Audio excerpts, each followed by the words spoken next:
కథలోకి వెళ్తే హీరో కార్తిక్ తో పాటు ముగ్గురు ఫ్రెండ్స్ చిన్న చిన్న స్కామ్స్ చేసుకుంటూ లైఫ్ ఎంజాయ్ చేస్తుంటారు. వీళ్ళ లైఫ్ లోకి అరోరా అనే మాజీ మిస్ ఇండియా ఎంటర్ అవుతుంది. సో ఒకసారి ఆమె ఎంటర్ అయ్యాక వీళ్ళు బిల్డప్ ఇచ్చి ఆమె క్లోజ్ అవుతారు. కానీ ట్విస్ట్ ఏంటంటే ఆమె తన భర్తను చంపమని వీళ్ళకి సుపారీ ఇస్తుంది. ఇక్కడ నుండి క్రైమ్ యాంగిల్ స్టార్ట్ అవుతుంది. స్టోరీ లైన్ చాలా గ్రిపింగ్ గా ఉంది. ఒక పర్ఫెక్ట్ క్రైమ్ థ్రిల్లర్ కి కావాల్సిన ఎలిమెంట్స్ అన్ని ఉన్నాయి, కానీ ఎగ్జిక్యూషన్ లోనే అసలు ప్రాబ్లం క్రియేట్ చేశారు. పాజిటివ్స్ కి వస్తే సందీప్ పుష్ప యావరేజ్ గా చేశాడు. జోయా జవేరి తన క్యారెక్టర్ కి పర్ఫెక్ట్ గా సూట్ అయింది. రాజీవ్ కనకాల గారు మాత్రం స్క్రీన్ మీద కనిపించినప్పుడు సో ఒక డెప్త్ అయితే తీసుకొచ్చారు. 2-3 పాటలు వినడానికి బాగున్నాయి. నెగిటివ్స్ కి వస్తే స్క్రీన్ ప్లే చాలా వీక్ అండ్ డల్ గా ఉంది.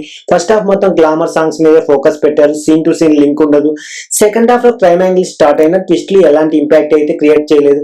యాక్టర్స్ పర్ఫార్మెన్స్ ఆర్టిఫిషియల్ కనిపిస్తుంది. ఎమోషనల్ సీన్స్ కామెడీ లాగా తయారయ్యాయి.